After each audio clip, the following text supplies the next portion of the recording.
Kah Loyam Yahweh, Bahasham, Mashak Yahushai.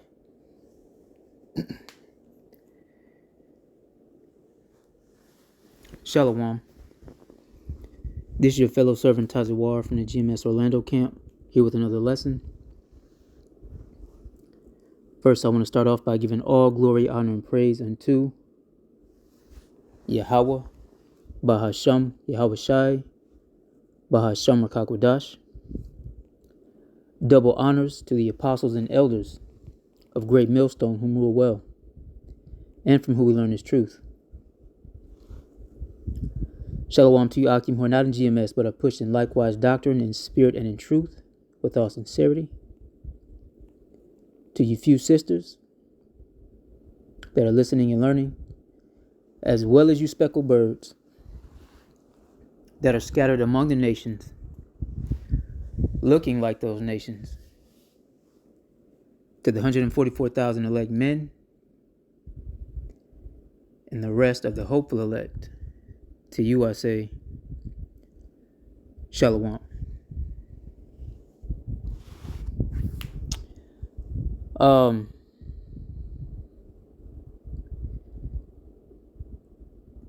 This lesson is going to be titled Marriage. All right. It's one that I've kind of been putting off for a while, tiptoeing around it.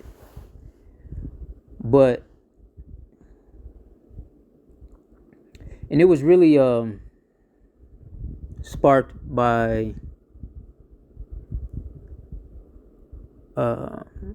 another elder's video that I was watching, Elder Manata Zagba, GMS South Carolina. There was this, I believe the video was titled Bugged Out Christian or something like that. And this guy was basically going into saying that Hebrew Israelites forbid marriage, and basically a bunch of misinformation. And the elder did a beautiful job covering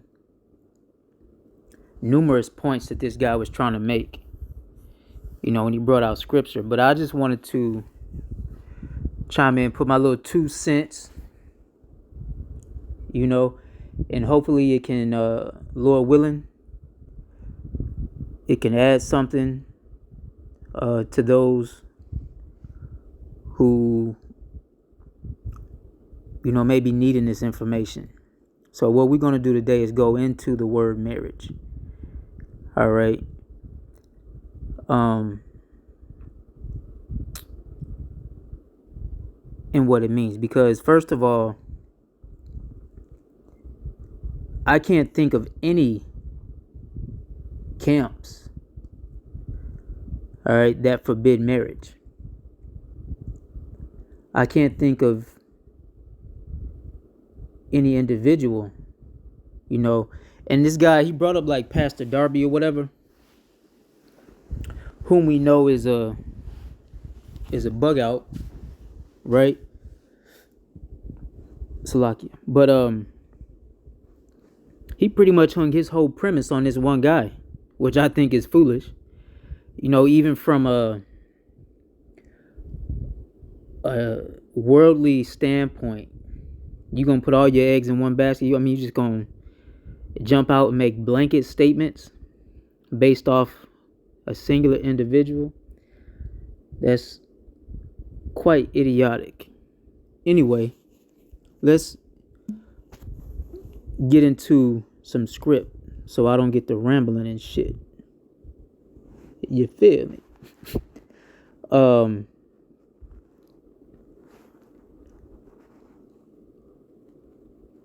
Let's start with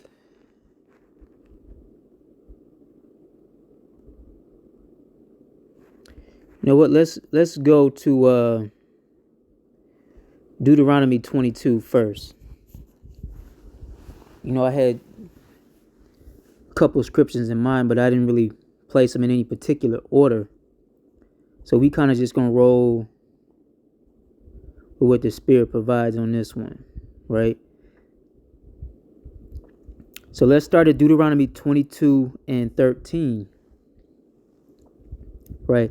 The header right there says laws on morality, right, in the KJV, but you see right here in the NLT, the New Living Translation, it says regulations for sexual purity, right? King James Version says laws on morality. So, because this guy, he did make a point stating that Israelites say that sex is marriage. Now, generally speaking, most people that I know of who profess to be Israelites share that understanding. All right. Now, it's true that we don't believe that you need permission from our current captors, right? Because we're right. No, are they our captors? How you say that? We're captors of Esau Edom, right? We are in captivity under Esau Edom. So those that have rule over us, okay, is what I'm trying to say. We don't teach that you need their acknowledgement of a wife, okay? And before I go into reading this, I want to mention that marriage licenses are fairly new in the earth. All right, they're like 100 years old, 150 years old, or something like that. Okay, or less than. But one point to also remember is when we were in chattel slavery. Okay, men took wives. Slave men, you so-called Negroes, Latinos, and Native Americans, you had wives. Okay? Before the conquistadors came over here, the Latin tribes had wives. Before the Brits and all them damn criminals hauling ass from Europe, before they established the 13 colonies, right? When Gad and Reuben had control of the land over here, the so-called Native Americans, right? They had wives. And none of these points in time were there marriage licenses given to acknowledge these unions. Furthermore, in chattel slavery, okay, a man had a wife and the slave master would go lay with his wife and he couldn't do shit about it. They would break up families. All right, sell the husband or the wife off to another plantation, sell the children off to another plantation. So we don't have to go back that far, all right, to shut down that bullshit. We don't have to go back thousands of years. We can go back 150 years, 200 years. All right. And so the point with that is marriage. All right. A man having a wife, having a woman, has always been ordained from the Heavenly Father in some form or fashion, because we know that the Lord places men. He directs their steps, right? He places nations in power, takes them down, right? So the men that are in a low state in servitude, the Lord still gave them wives to continue on that nation. The nation that's in rulership, the Lord gives them wives so they can continue on their nation. Anyway, that's the point. Let's go ahead and get into this. This is Deuteronomy 22 and 13. And it reads, if any man take a wife and go in unto her, right, and hate her, and give occasion of speech against her, and bring up an evil name upon her, and say, I took this woman, and when I came to her, I found her not a maid, right? Then shall the father of the damsel and her mother take and bring forth the tokens of the damsel's virginity unto the elders of the city in the gate. And the damsel's father shall say unto the elders, I gave my daughter unto this man to wife, and he hateth her. Right? So we're going to stop right there. We only going to get them 3 scriptures. But the point is, this is going into a custom or ceremony, right? Where what? It speaks on the tokens, right, of the damsel's virginity. All right. So the father gave a woman to a man to be a wife. So before we do this, let's go up right here to verse 13. It says, if any man take a wife and go in unto her, what you think that mean?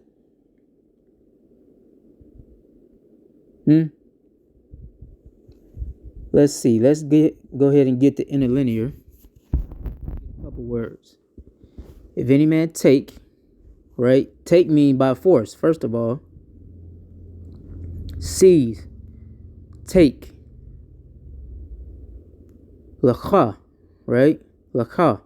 To take, get, fetch, lay hold of, seize, acquire, buy, bring, right? And some of y'all, hey, y'all sisters, don't be tripping out about the word buy in here, okay?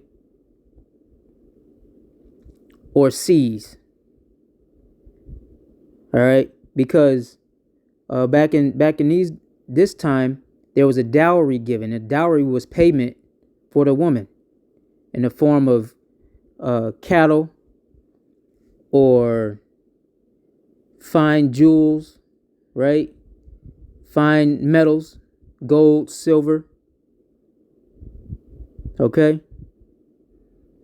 Marriage has always been a business transaction in some form or fashion. It's the joining of 2 families.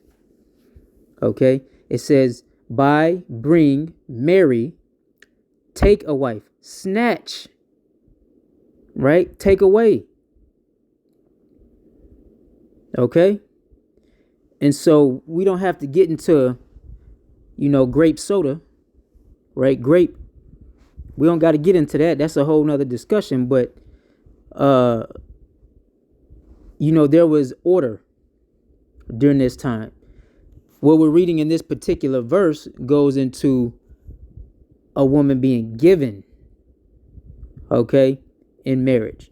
So that word take, as we said, it says to lay hold, to seize or receive or acquire, right, or buy. You can look at that second line right there under the first definition, right? When you go down, it says what? To take, capture, seize, to carry off. And these things happened as well, right? But again, that's another lesson. Now let's get into this word wife, right? That's a ah, sha, and a ha. So that's Aisha. That's a ah, a sha, and a ha. Aisha, right? So Salakia, let me put my phone on do not disturb. 1 second. All right, Salakia. Right? Aisha. Asha. Right? Asha. It's an I right there, but that's a ah, the first character. Asha. Meaning what?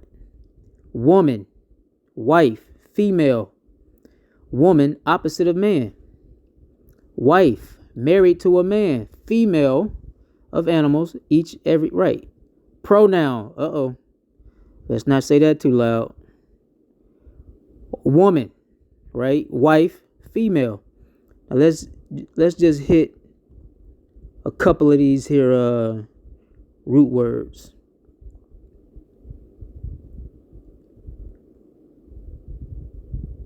Nash, right? Na.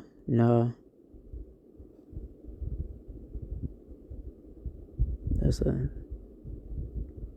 wa and a sha. Yeah. Anash, right? Anash. And it means man, mortal man, person, mankind, right? Anash. See, there we go. That's the correct. Anash. That's the correct pronunciation, but it means to be weak. So we don't want that going into that definition, even though we know that mankind is weak and sickly because we're subject to sin and these bodies perish. Let's hit this H37 376. H376. Ayash, right? A ya, and a sha. Ayash. Man, right? Man, male, in contrast to woman or female. Husband, right? Human being, person, in contrast to God, right? Servant, mankind. All right, so we know what? Wife goes into woman.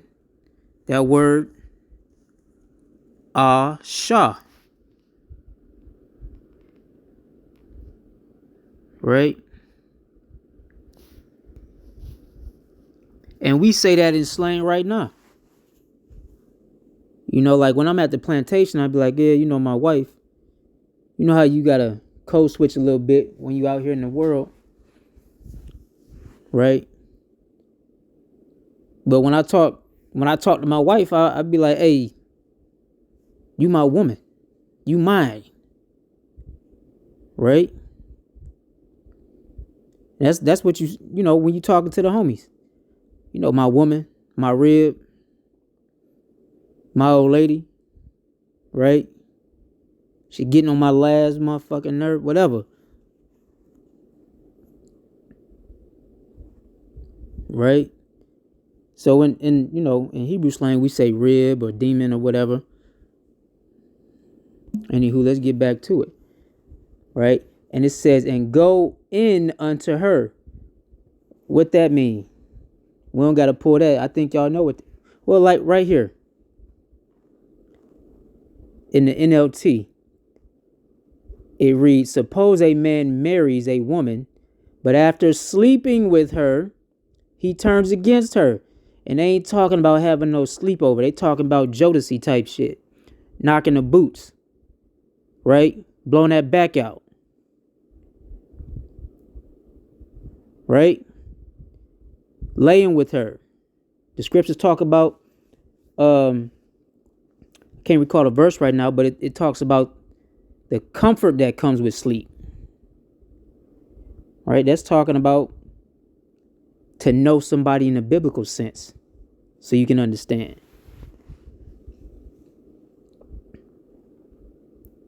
Right? So here we see that this is speaking of what? Sex. Segs, as they say. Seggs. Segs. All right. Now, in verse 14, it say I took at the bottom of the verse, it say or in the middle of the verse, it say I took this woman, and when I came to her, I found her not a maid. Right? What that word maid mean? And we finna get back into it because I know the topic is marriage. But these are just a few key words. All right. So we got woman again right here, H802, Asha, right? And when I came to her, right, maid. The elders go into this when they go into the breakdown and the understanding of Miriam, right, or Mary, Yahushai's mother, being a woman of marriageable age, right? This is one of the root words that they go into. Is this one here is plural, is Bath Walam, right? Bath wa lam. Yeah, bath wa lam. Right? Virginity. Okay? So this is speaking on being, or here go the root word, bathwala, right? Bathwala, virgin, maiden. Okay?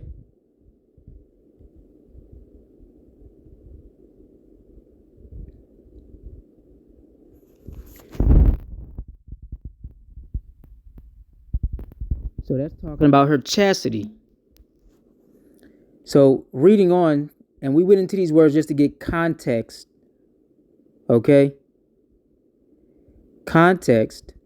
So then they talk about, again, right here in verse 16. Oh, we can go back. I stopped at 16, so let's do 15. 15, it reads, Then shall the father of the damsel and her mother take and bring forth the tokens of the damsel's virginity. Right? So what is this saying? He took a wife, he slayed her, right? It was all bloody all over the place, right? On the sheets. And those were the tokens of her virginity. So where in here do we see anything about a certificate or acknowledgement from this ceremony? Was acknowledgement. All right. But so this shows that what? A man laid with a woman and he became her wife. And to get that, we're going to go to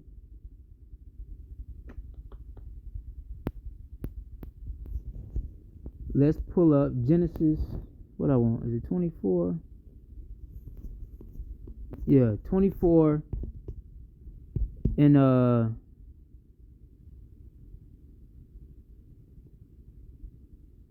right, and we read it in the NLT. It says after sleeping with her, right? So let's back to the KJV. This is Genesis 24 and 67, right?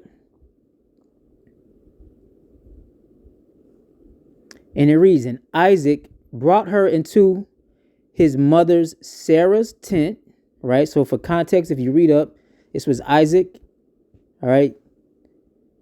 The father of who? Jacob and Esau, right? So he took Sarah, okay? After his mother passed, he took Sarah into his mother's tent and did what? And Genesis 24 and 27. And Isaac brought her into his mother Sarah's tent and took Rebekah, and she became his wife, and he loved her. And Isaac was comforted after his mother's death. What does it mean to take? What are they talking about? Let's go into that. Let's see. Brought her into the tent and took Lakwa, right? Lakha. To take, get, fetch, lay hold of, seize, right? Receive, acquire, buy, bring, marry, take a wife, snatch, take away. Okay? So this is ancient custom. Ancient custom. Became his wife, his woman. And he loved her. Right? Now let's stay in Genesis. And let's pull Genesis 34 and 9.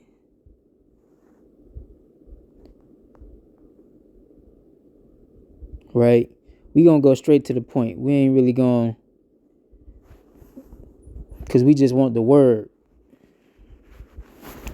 Let me go back and read it.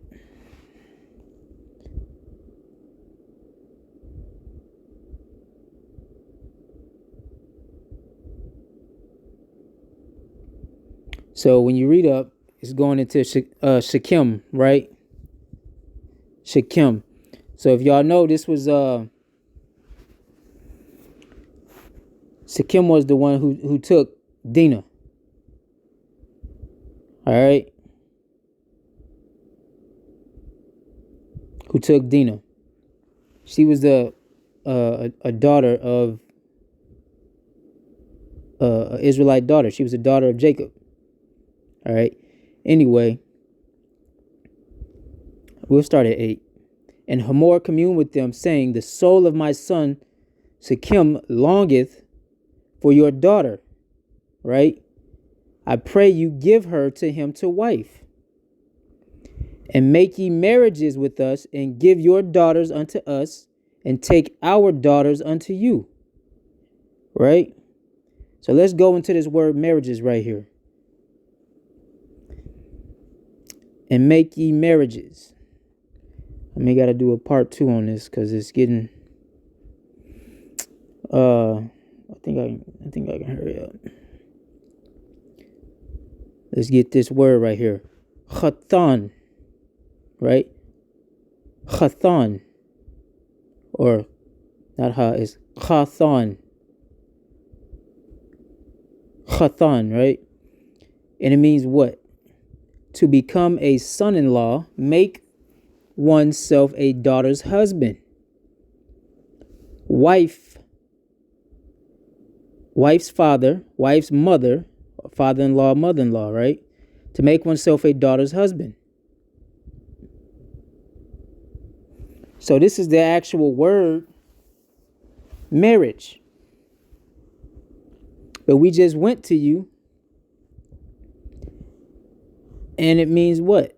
To become a son-in-law, make oneself daughter's husband. And we read how that happens. Right? You go into the tent, and y'all consummate the marriage.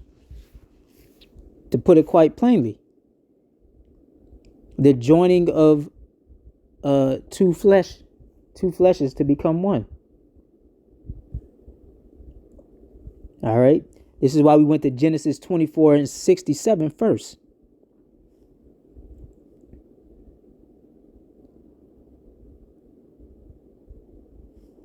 Let's get another one. So that was chata. That word. I probably should have called the what you call it. This is Exodus 21 and 10.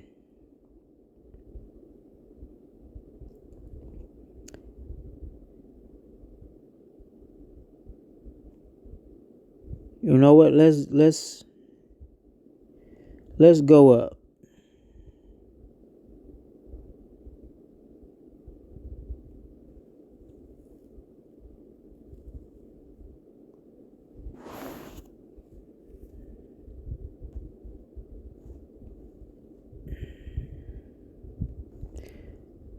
Nah, this talking about servitude. So let's just go into this one. Exodus 21 and 9. And if he have betrothed her unto his son, he shall deal with her after the manner of daughters. Right? After the manner of daughters. We just went into that word, chatha. Right? Meaning to make one a father-in-law, husband-in-law. I mean, not husband-in-law, so like father-in-law, mother-in-law, or to make one a husband. Right? Let's get this word betrothed.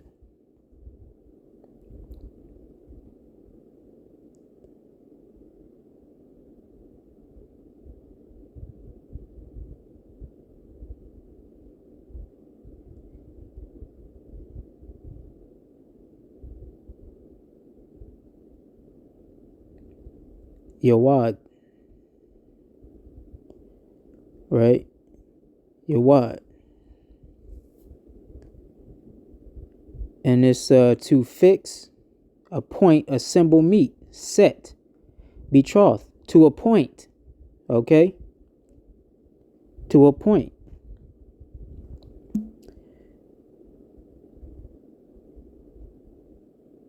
Verse 10, if he take him another wife, her food, her raiment, and her duty of marriage shall he not diminish.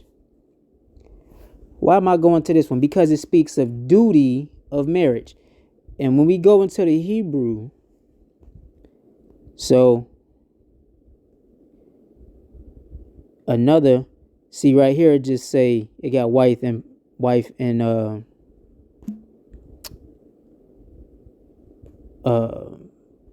like italics in the print, but it's in parentheses, right? So let's just go into duties of marriage, because we saw that wife was Asha. Now this is what? Ona, right? Or Aina, meaning what?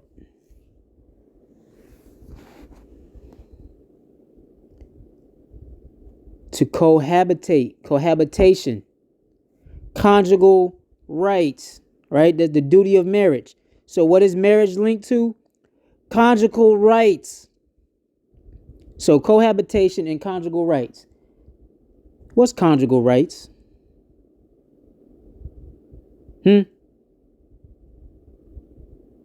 Segs.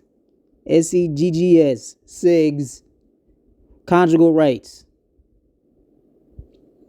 That means, hey, to put it quite plainly, that means your old lady riding that baloney pony, man. No swine. All right? But cohabitation, all jokes aside, cohabitation and conjugal rights. So we see here that the duty of marriage, like that's a duty. Okay? And where do you think concerning the laws in this land of Babylon, where do you think they got these sayings and these customs from?